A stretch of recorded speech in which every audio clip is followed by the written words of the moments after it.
Let's jump right into this explainer because I know you've already hit this very specific, incredibly frustrating existential wall. Look, you've done the work, right? You've audited your conditioning, you looked around, and you realized that society's maps are, frankly, totally fake. You literally broke the code. You see the rat race for the illusion it is.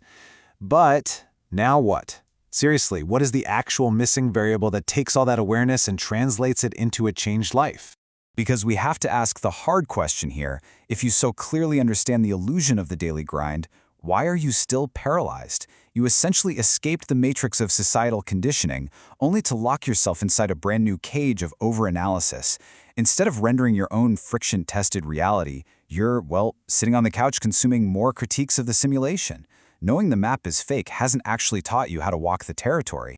So, Section 1, the intellectual awakening trap. Let's look at exactly where this system gets jammed up for deep thinkers. Think about this closed, one-to-one loop. You experience this profound realization, that unmanifest zero of pure intuition.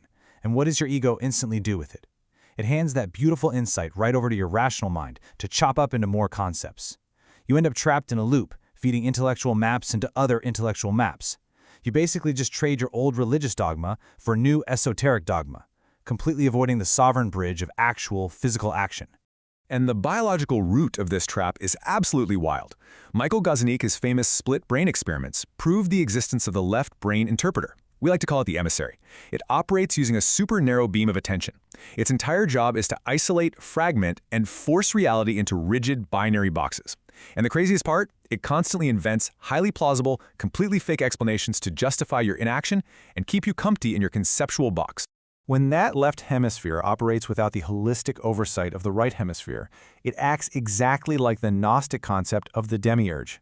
It becomes this arrogant, blind creator constructing a flawed, artificial universe made entirely of pure logic. It demands you worship its own little copy of reality, fiercely denying the infinite source and keeping you utterly paralyzed in that closed intellectual loop. Which brings us to Section 2, escaping the emissary's loop and the wisdom of fools. To get out of this trap, we need to study the rebels who deliberately shattered their left brain conditioning. Take a look at this. This is the philosopher Alan Watts' wooden, yurt-shaped library out in Muir Woods. Watts profoundly understood that intellectual boxes were the foundation of the whole illusion, so he met with students in this beautifully rounded, unconventional space to explore the ineffable Tao. He was actively teaching them how to literally and figuratively live outside of those rigid, linear boxes the emissary is so obsessed with building. And Watts had this fantastic and frankly hilarious method for short-circuiting the rational mind. He used these massive, contagious, whole-body belly laughs to tease people right out of their intellectual ruts. By connecting the cosmic with the comic, he proved that taking your own mental maps too seriously is the ultimate trap. When you laugh like that, the emissary's rigid categories just instantly dissolve. We actually see this exact same bypass mechanism in history with the Byzantine holy fools. Figures like Simeon of Emesa would walk right into crowded city squares and use highly provocative, calculated madness, like, throwing walnuts at people during serious events or just wandering around completely unbothered. Why do that? It was a deliberate strategy to mock and bypass the emissary's strict social schemas, allowing them to achieve true spiritual purity and the total absence of reactive passions. You can even see this playful energy in Watts' personal mail. Notice how he signed this letter with a whimsical Chinese signature, Ailan. It's a pun on his English name, but in Chinese, it translates to loves orchids. Just as Watts playfully engaged with reality here, we have to embrace the right hemisphere's holistic creative synthesis. Playfulness breaks the rigid script, guys. It lets us see the broader context. Okay, Section 3, building the sovereign bridge. Let's get into the actual mechanics of moving from an awakened observer into an active participant. We need a totally new engine of creation, which brings us to the 0-1 framework. Reality fundamentally alternates between two states.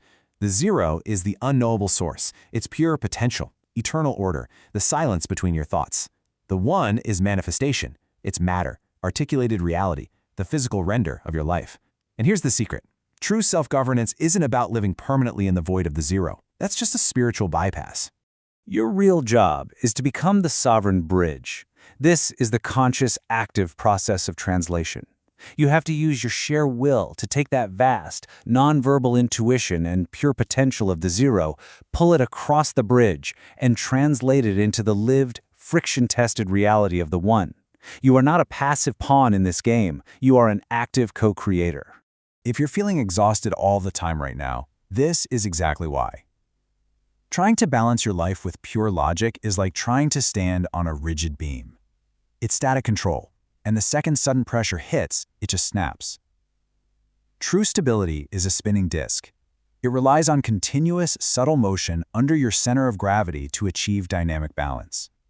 Every tilt, every bit of friction in your life isn't a failure. It's just a signal for a necessary, sovereign correction. Which leads us perfectly into Section 4, Achieving True Dynamic Balance. Let's build out a highly actionable toolkit to get you off the couch and get that disc spinning. To pull your potential into reality, your very first step is a cognitive shift known as metanoia. It literally translates to change your mind. It is the active, deliberate rescripting of your limiting beliefs. You have to consciously decide, right now, to shift your internal system from a suppressed state of just watching things happen into a governing state of sovereign action.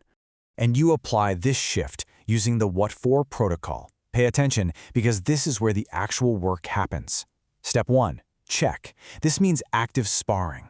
You have to do a rigorous premise audit of your life. Step into the mental ring and spar with your own excuses. Pressure test those beliefs. Step 2, document. Understand the cold, hard truth of the system you are observing. And Step 3, execute. Take tangible, physical action. Move from just knowing the path to actually walking it. When you do this, the result is absolutely profound. When you successfully bridge pure thought with aligned physical action, you enact the 1 + 1 = 3 secret. By actively participating in your own manifestation, you create a conscious synthesis. You generate emergent meaning, which ultimately culminates in the birth of your true sovereign self. By crossing that bridge, as Nassim Taleb outlines, you become antifragile. You learn to actually engage with the friction of reality, rather than just analyzing it from afar. You learn to, as he says, love the wind. You start using disorder, stressors, and everyday chaos, not as excuses to retreat to the couch, but as vital data to build your capacity. That is how you align with the spontaneous order, the law of the cosmos. So, I'm going to leave you with this final thought to challenge your inaction.